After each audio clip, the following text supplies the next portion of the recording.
हम 70 साल से यही कर रहे हैं। दूसरों का बाजा बजा रहे हैं, दूसरों के लिए नाच रहे हैं, मगर जब हमको बताया जाता है कि देखो तुम्हारे पास तुम्हारे घर नहीं है, तुम्हारा बच्चा जेल में है, नहीं नहीं हमने वोट डाल दिया। अरे किसको डाला तुमने वोट? यहां पे रईस लश्करिया का हमने ऐलान किया तो आपने अपने हारून को उतार दिया। बताइए आप, ये अलाउद्दीन के चिराग से हारून कहां से निकला जिन बन के? पार्लियामेंट का चुनाव था, मैं नहीं आया तुम्हारे दरमियान। हम नहीं चाहते थे कि दोबारा मोदी प्रधानमंत्री बने। ठीक है, भारत की जनता का फैसला है, जमहूरियत है, उसका हम एहतराम करते हैं, मगर अब तो ये विधानसभा का चुनाव है, आमदार का चुनाव है। अगर यहां पर भी आप बोलेंगे अरे कैसा होगा, और आप मेरी बात को याद रखना, जिस तरह मौलाना आजाद के खिलाफ, हिफ्जुर रहमान के खिलाफ एक तजम्मुल साहब थे, वो तजम्मुल खड़े होते थे, मौलाना आजाद से उनको बोलते थे आप गलत कह रहे हैं। इसी तरह के लोग आप देखेंगे 15 नवंबर से आपके दरमियान में आकर कहेंगे क्या ओवैसी की सरकार बनेगी? ये वायरस छोड़ेंगे कोविड की तरह, क्या ओवैसी की सरकार बनेगी? क्या ओवैसी का विधायक अगर रईस लश्करिया जीत जाएगा तो मंत्री बनेगा? क्या इनके पास इतना वोट है वो जीत सकेंगे? ये आकर ये वायरस फैलाएंगे। मैं आपसे कह रहा हूं, इस वायरस का जवाब यही है कि आप मुत्तहिद और मुत्तफिक रहिए। यकीनन आप यहां से रईस लश्करिया को अपना विधायक बनाइए।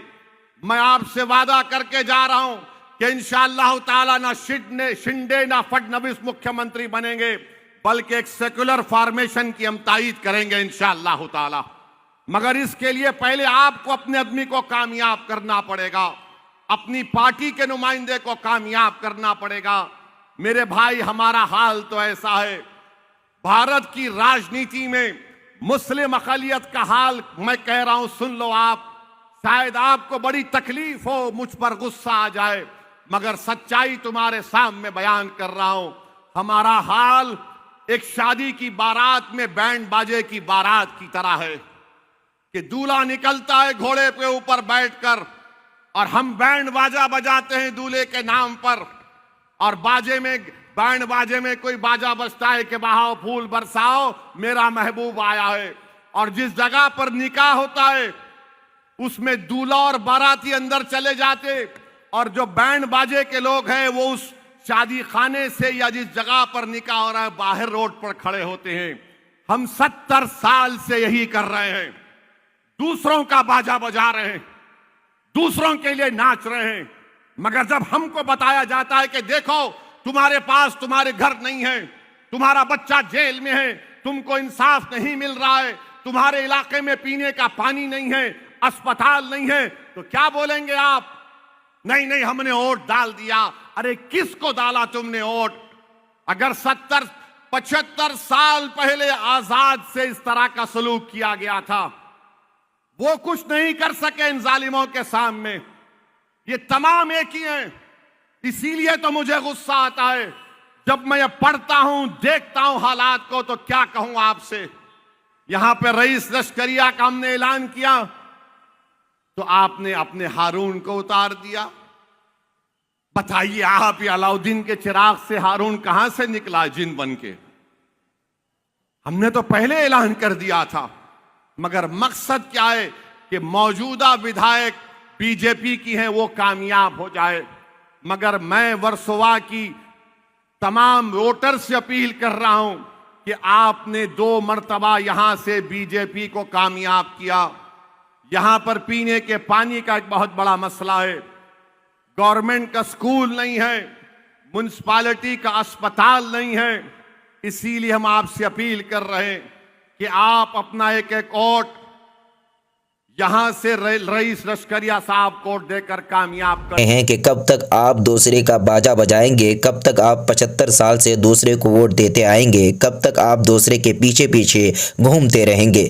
क्या असदुद्दीन अवैसी जिस तरह से महाराष्ट्र के अंदर लगातार एक के बाद एक सभा कर रहे हैं और लोगों को एकजुट करने की कोशिश में लगे हुए हैं, वहीं पर आपको बताएं कि AIMIM जो वहां पर चुनाव लड़ रही है, 16 सीटों पर चुनाव लड़ रही है, जिसको लेकर सबसे ज़्यादा चर्चा हो रही है कि असदुद्दीन अवैसी की पार्टी यहाँ पर वोट काटने के लिए आए हैं।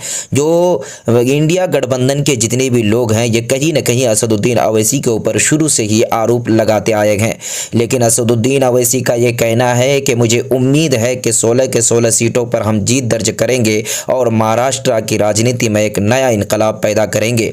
कोई भी बात होगी, कोई भी काम होगा तो मेरे इजाज़त के बगैर कोई भी सरकार यहाँ पर नहीं कर सकता है। इस तरह कि हम सरकार बनाने के लिए तैयारी कर रहे हैं, इसीलिए आप जो हैं AIMIM को वोट करें। यह असदुद्दीन अवैसी ने महाराष्ट्र की जनता से रिक्वेस्ट की।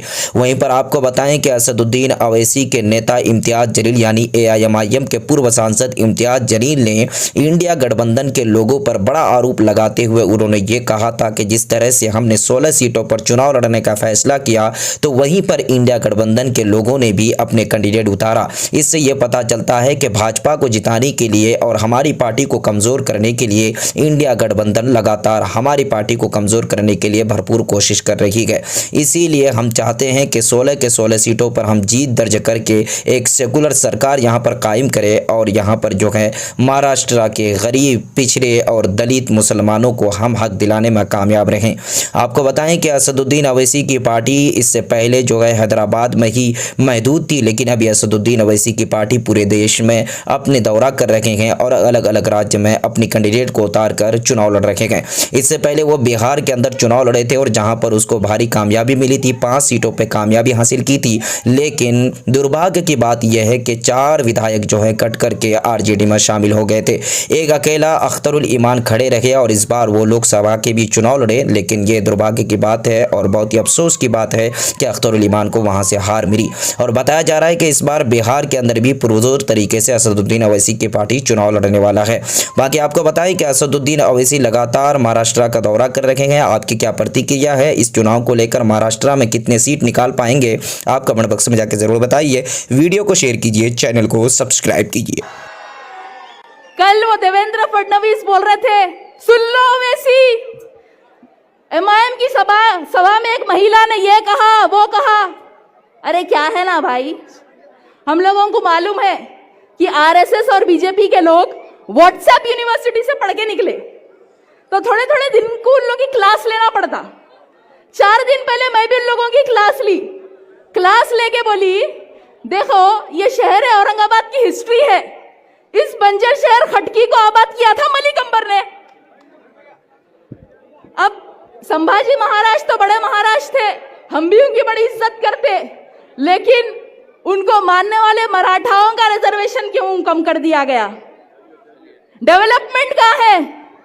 रोडें खराब है, वही गंदी बदबुआरी कचरा पड़ा हुआ है।